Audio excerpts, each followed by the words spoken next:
Em destaque no Panorama CBN, a anistia pode virar dosimetria em projeto de lei para reduzir pena de golpistas. Análise sobre blindagem de políticos está nas mãos do STF. Nova diretriz brasileira de hipertensão arterial define pressão 12/8 como pré-hipertensão. No noticiário internacional, Trump ameaça revogar licenças de emissoras de TV e repercute o caso de um homem que morreu após andar num brinquedo do novo parque da Universal em Orlando. Panorama CBN. Oi, tudo bem? Eu sou Bianca Santos e esse é o Panorama CBN da manhã de sexta-feira, 19 de setembro de 2025. Eu trago em menos de meia hora para você as notícias mais importantes que repercutem ao longo do dia. Vamos juntos! Começo contando que o relator do projeto de anistia na Câmara promete apresentar o parecer na semana que vem e deve focar na redução de penas dos condenados pela tentativa de golpe. A estratégia de Paulinho da Força foi definida numa reunião na casa do ex-presidente Michel Temer, com a presença do tucano Aécio Neves e participação virtual do presidente da Câmara, Hugo Mota. O parlamentar foi escolhido relator pelo presidente da Câmara um dia depois de a urgência do projeto ser aprovada.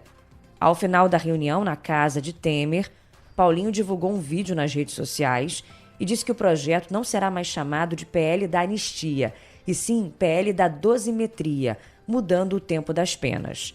Na gravação, Michel Temer diz que a proposta já faz parte de um acordo com o Supremo Tribunal Federal e com o Executivo. Agradecer aqui o presidente Michel Temer, um dos maiores juristas do Brasil, presidente da Câmara também por muito tempo, ex-presidente da Câmara, Aécio Neves, deputado federal. Hoje, esse PL que nós queremos discutir, presidente, para que a gente possa pacificar o Brasil. Eu chamo isso de um momento histórico, viu, Paulinho? E para você, uma oportunidade extraordinária, não é, Aécio? Agora, evidentemente, já conversamos um pouco aqui, de comum acordo com o Supremo Tribunal Federal, com o Executivo, numa espécie de pacto republicano, digamos assim, especialmente com esta denominação de PL da dosimetria, né? Portanto, de uma nova dosagem das penas, né? Acho que pode produzir um resultado muito positivo. Eu cumprimento você e devo dizer que fico honradíssimo com a sua visita, com a visita do Oeste, para nós trocarmos ideia sobre esse tema. Espero que dê tudo certo, e certo e seguramente dará. Nesse vídeo, gravado na casa de Temer, o deputado Aécio Neves fala que a anistia para quem tentou dar golpe de Estado é inconstitucional e, por isso, o foco será na redução de penas. A anistia para tentativas de abolir o Estado Democrático de Direito já foi considerado inconstitucional pelo Supremo Tribunal Federal. E, como você disse, você não quer colocar o Congresso Nacional em confronto novamente com o Supremo Tribunal Federal. Portanto, essa nova nomenclatura de PL da dosimetria é absolutamente adequada para que nós possamos fazer justiça, permitir que essas pessoas que de alguma forma lateralmente participaram daquele processo possam tocar as suas vidas e o Brasil tocar a sua agenda, porque nós estamos paralisados nesse confronto que só interessa aos dois extremos. Você está de parabéns e conte conosco, o Centro e o Brasil. Espero muito do teu trabalho, Paulinho. Obrigado.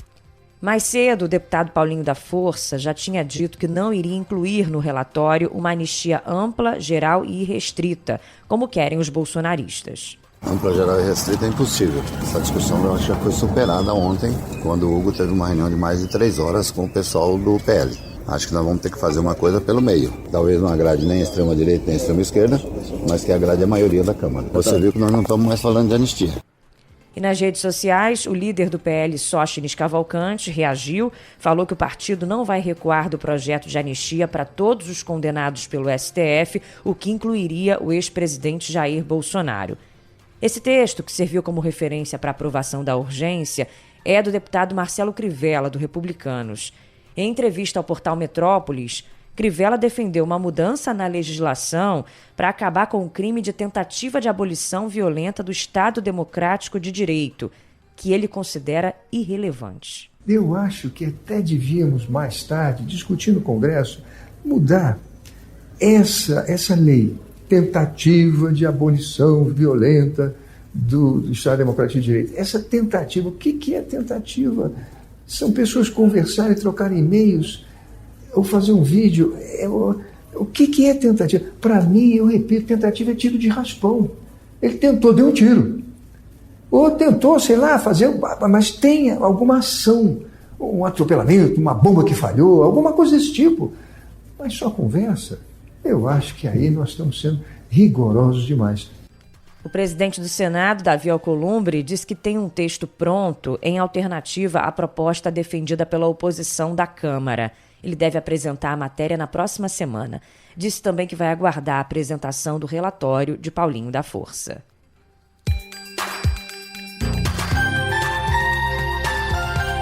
E a Câmara dos Deputados tem 10 dias para prestar esclarecimentos ao Supremo Tribunal Federal sobre a tramitação da PEC da blindagem, que torna quase impossível as investigações de parlamentares. O prazo foi determinado pelo ministro Dias Toffoli, do STF, que é relator de uma ação do deputado Kim Kataguiri, do União Brasil, querendo suspender o andamento da PEC. Após as explicações da Câmara, o ministro vai decidir se barra a tramitação da proposta, como quer o deputado. Na ação apresentada ao STF, Kim Kataguiri questiona a validade da proposta e aponta irregularidades na votação. Lembrando que, pelo texto aprovado na Câmara, qualquer ação penal contra deputados e senadores só pode avançar no STF com aval do Congresso e em votações secretas, né? O ministro Gilmar Mendes disse que a PEC não afetará os processos já em andamento na Corte. Não, os processos que já estão em curso seguirão o seu rumo, denúncia já recebida. A lógica que houve no passado, inicialmente, era de uma proteção bastante grande aos parlamentares. Se não houvesse licença, não havia processo. O que se verificou? Que nesses, acho que foi de 88 até 2001, 2002, a Câmara ou o Senado, eles nunca deram licença, né? Só acho que em 3 casos foram dadas as licenças. Então o próprio Congresso fez a autocorreção, introduzindo a possibilidade de suspensão dos processos. Em entrevista ao jornal Globo hoje, o ministro da Justiça, Ricardo Lewandowski, alertou que a PEC da blindagem pode facilitar a infiltração do crime organizado em assembleias estaduais. O ministro destacou que a independência e a autonomia são essenciais para a atividade parlamentar, mas a prática de crimes comuns não pode ser acobertada pela Constituição. Lembrando que a PEC da blindagem, aprovada na Câmara, está agora na Comissão de Constituição e Justiça do Senado. Ontem a proposta foi criticada por vários senadores de diferentes partidos, né? A conferir como que vai reagir o Senado a essa PEC, que é um absurdo, vamos combinar.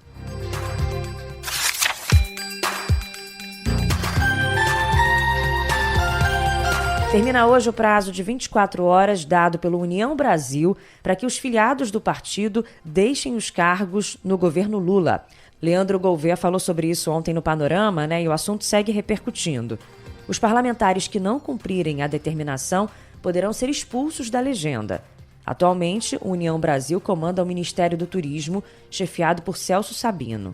Os ministros Valdez Góes, do Desenvolvimento Regional, e Frederico Siqueira, das Comunicações, também fazem parte da cota do União Brasil, mas não são filiados diretamente à legenda. A determinação também deve afetar uma série de postos ocupados pela União em diferentes níveis da administração federal. A exigência para que os filiados deixem a gestão Lula foi aprovada após a veiculação de reportagens que apontam uma suposta conexão entre o presidente nacional do partido, Antônio Rueda, com o PCC. Em nota à imprensa, o partido acusou o governo Lula de vazar a investigação contra Rueda. A ministra de Relações Institucionais, Gleisi Hoffmann, classificou as acusações do partido como infundadas e levianas.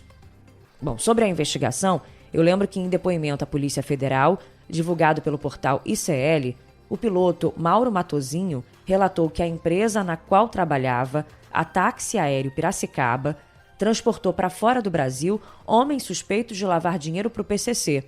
E ele disse também que ouviu dentro da companhia que Antônio Rueda era dono oculto de aeronaves. Vamos ouvir esse trecho. O Antônio Rueda é uma pessoa que já fazia negócios com a Táxi Aéreo Piracicaba desde quando eu cheguei lá como funcionário, aproximadamente 2 anos atrás, ele já era um nome que circulava como um sócio em uma aeronave. Então havia constantes conversas nos corredores da empresa, nos escritórios, a respeito daquela aeronave do Rueda, que em geral se referiam como aeronave do Ruedinha, como um assunto da empresa. Precisa contratar piloto, precisa mandar para treinamento, precisa providenciar uma garagem, enfim, coisas relacionadas à operação de uma aeronave. Foi descrita a compra de uma aeronave Gulfstream de série 500, uma aeronave que cruza o Atlântico, que não precisa fazer escala para ir para os Estados Unidos ou para a Europa. A Lamborghini das aeronaves a jato. Essa aeronave, ela estaria sendo testada pelo Ruedinha no momento de um voo de experiência, no qual ele foi para a Grécia, e isso se deu no mês passado. E isso foi justificado como sendo um grupo muito forte, encabeçado pelo Rueda, que vinha com muito dinheiro que precisava gastar. O presidente do União Brasil, Antônio Rueda, negou as acusações. E na nota, o partido manifestou irrestrita solidariedade ao dirigente, classificando as publicações como infundadas, prematuras e superficiais.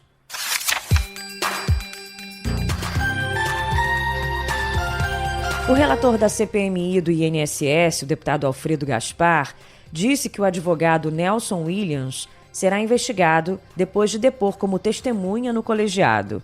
Na semana passada, esse advogado foi alvo da operação da Polícia Federal que prendeu o empresário Maurício Camisotti, acusado de envolvimento com a fraude dos descontos ilegais no INSS. Segundo a PF, transações financeiras consideradas suspeitas pelo COAF apontam movimentações do escritório de Nelson Williams na ordem de 4 bilhões e 300 milhões de reais entre 2019 e 2023, além da relação dele com o empresário Maurício Camisotti. Durante o depoimento, o advogado se recusou a assinar o compromisso de dizer a verdade e ficou em silêncio na maior parte das perguntas. O que acontece? Não, é muito simples. Eu assino um termo e, de repente, você me pergunta algo que me há um equívoco, que eu me engane. Nós estamos falando de uma estrutura muito grande e você, de repente, acredito que aqui muitos tiveram acesso já a muitas informações, faz pergunta e eu não me lembre. Ou, pior, eu arrisque um palpite e dê uma resposta. E essa resposta não é a verdade. O que acontece comigo, relator? Isso aí ele justificando, né, por que não assinou o documento. Para o depoimento, esse advogado, Nelson Williams, conseguiu um habeas corpus concedido pelo ministro Nunes Marques, do STF, que lhe garantia o direito ao silêncio e o de não assumir o compromisso de falar a verdade. Indagado pelo relator Alfredo Gaspar, o advogado dava sempre a mesma resposta. A pergunta que eu faço é muito simples. Os veículos que foram ocultados, eles pertencem ao senhor? Eu não tenho nenhuma participação nas fraudes do INSS. O senhor Fernando Andrade, ele é sócio do senhor?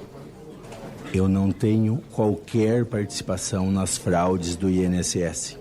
O senhor poderia explicar a que se referiam essas transações na ordem de 28 milhões? Relator, no início da minha fala eu tive a oportunidade de explicitar. E eu reitero, eu não tenho nenhuma participação nas fraudes do INSS. E por aí foi, tá? Ele falou também que não conhece o empresário Antônio Carlos Camilo Antunes, conhecido como Careca do INSS.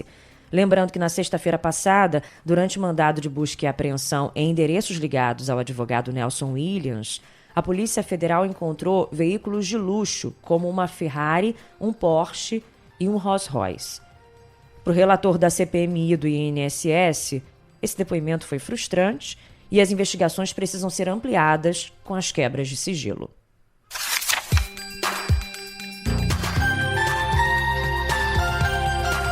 Mais um destaque de hoje, as investigações sobre o caso da morte do ex-delegado-geral de São Paulo, Rui Ferraz Fontes. A polícia de São Paulo está tentando prender 3 suspeitos de participação na execução. O último a ter a prisão decretada foi Luiz Antônio Rodrigues de Miranda, de 43 anos. Segundo os investigadores, ele pediu à mulher que foi presa na noite de quarta-feira para buscar um fuzil no litoral. O suspeito também teria sido visto dirigindo um carro preto usado pelos assassinos. Os outros 2 suspeitos identificados estão foragidos também. Flávio Henrique Ferreira de Souza, de 24 anos, e Felipe Avelino da Silva, de 33, conhecido como Mascherano. Os investigadores dizem que Felipe é integrante do PCC, o que, na visão das autoridades, reforça a suspeita de que a facção esteja diretamente envolvida na morte do delegado. A única pessoa presa até agora é Darresli de Oliveira Pires, de 25 anos.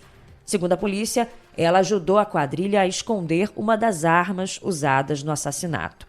O secretário de Segurança Pública de São Paulo, Guilherme Derrite, suspeita do envolvimento de um dos chefes do PCC que atuava na Baixada Santista. Fernando Gonçalves dos Santos, conhecido como Azul ou Colorido, foi condenado a 28 anos de prisão por roubo, tráfico de drogas, receptação e associação criminosa.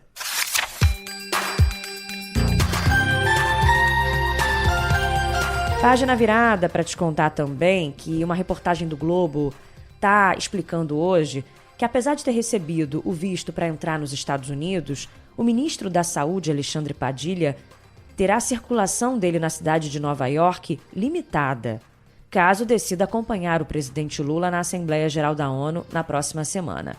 As restrições são severas, daquelas que costumam ser impostas a representantes de países como Síria, Rússia e Cuba. Segundo interlocutores do governo, Padilha poderá transitar numa área equivalente a até 5 quarteirões de onde estiver hospedado e deverá seguir os trajetos entre o hotel, a sede da ONU e representações do Brasil ligadas ao organismo. Bom, segundo o Departamento de Estado dos Estados Unidos, a imposição de tais restrições é incomum. Em um site do governo americano, há uma lista de países cujos representantes podem ser alvos dessas limitações, que incluem também Eritreia, Venezuela, Coreia do Norte e Irã. Agora, membros do Brasil aparecem nessa lista.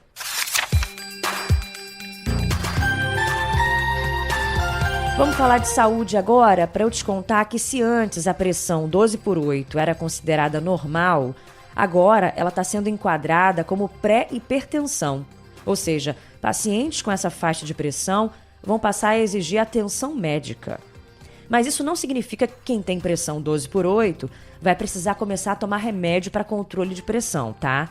Médicos explicam que nesses casos ainda não é necessário iniciar nenhum tipo de tratamento medicamentoso, mas é fundamental adotar algumas medidas de prevenção. É importante estabilizar os fatores de risco que possam contribuir para o desenvolvimento da hipertensão arterial. A nova diretriz brasileira de hipertensão arterial indica que, nesses casos, o que deve ser feito são medidas não medicamentosas. Por exemplo, não fumar, adotar uma dieta saudável, controlar o peso corporal, fazer atividade física regularmente, ingerir pouca ou nenhuma bebida alcoólica e realizar práticas de controle do estresse. Apesar de já serem indicadas para o público geral, essas medidas se tornam ainda mais importantes para quem está em um quadro agora considerado de pré-hipertensão.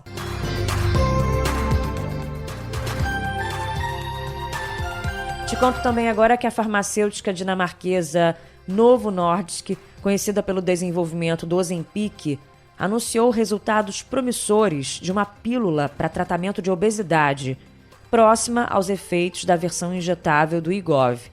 O medicamento mostrou uma perda de peso em 16%. O fármaco ainda está na fase de testes clínicos. E que 2 pesquisas revelaram que a fumaça das queimadas no mundo pode causar 1.400.000 mortes por ano até 2100.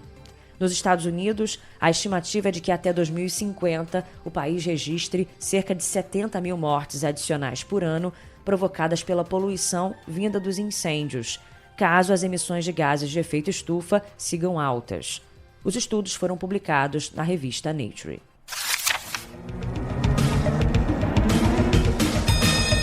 Agora os destaques internacionais.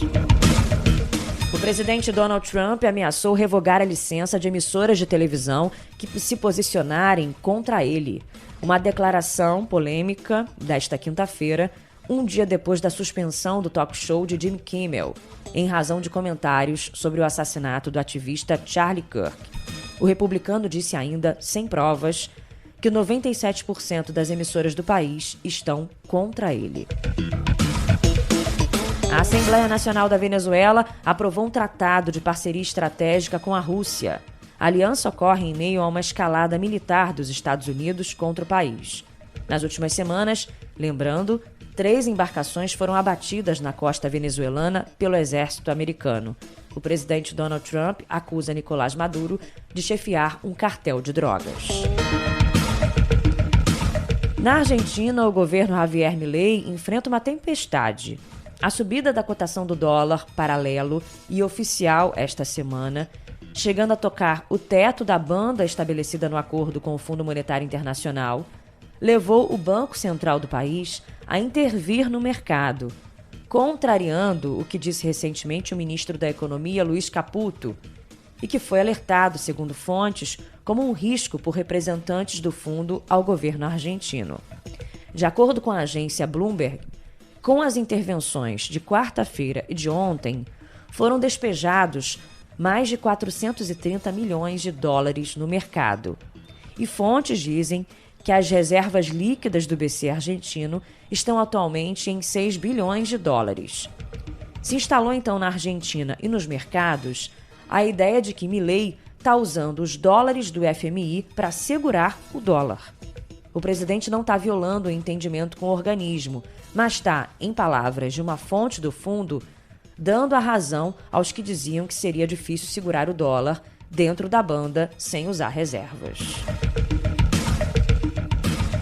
Os presidentes Donald Trump e Xi Jinping vão se reunir numa videoconferência hoje.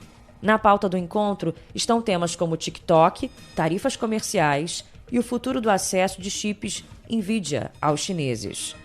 A ligação também pode levar a um acordo para uma possível reunião presencial. A conversa entre os líderes dos Estados Unidos e da China será a primeira desde junho.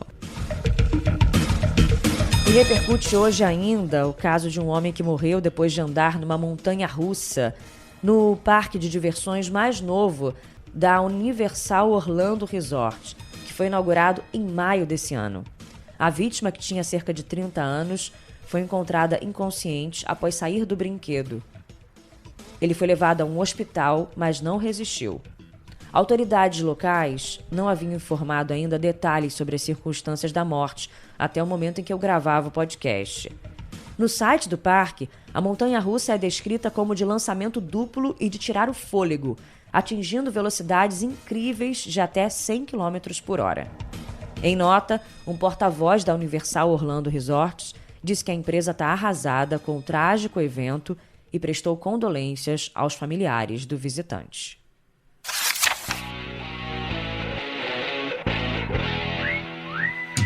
No futebol, o Flamengo venceu o Estudiantes por 2-1 no Maracanã no jogo de ida das quartas de final da Libertadores. Na próxima quinta-feira, na Argentina, o time comandado por Felipe Luiz terá a vantagem do empate. Em Quito, no Equador, o São Paulo perdeu para a LDU por 2-0. Na semana que vem vai precisar de uma vantagem de 3 gols em casa para se classificar no tempo normal. No futebol feminino, estão definidas as quartas de final da Copa do Brasil. Os últimos classificados foram Internacional e Ferroviária. A equipe gaúcha venceu o Fluminense por 2-0 e o time do interior de São Paulo fez 3-0 no Vitória.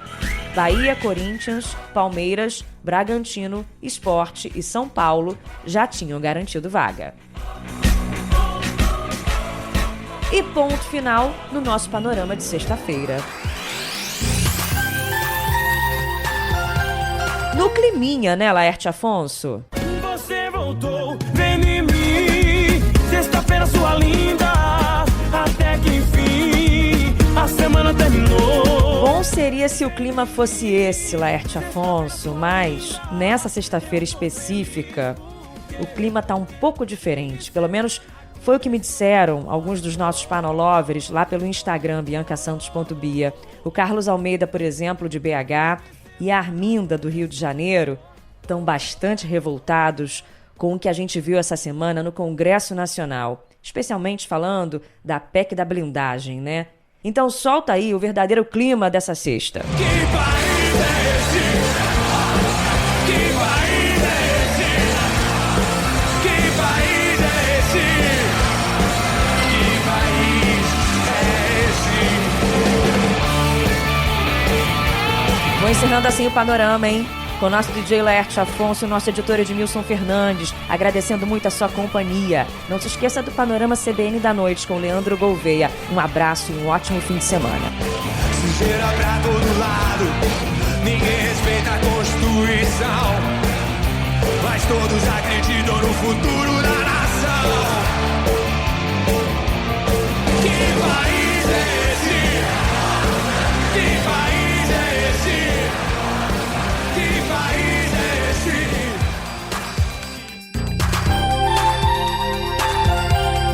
Panorama CBN. As principais notícias do dia em menos de meia hora.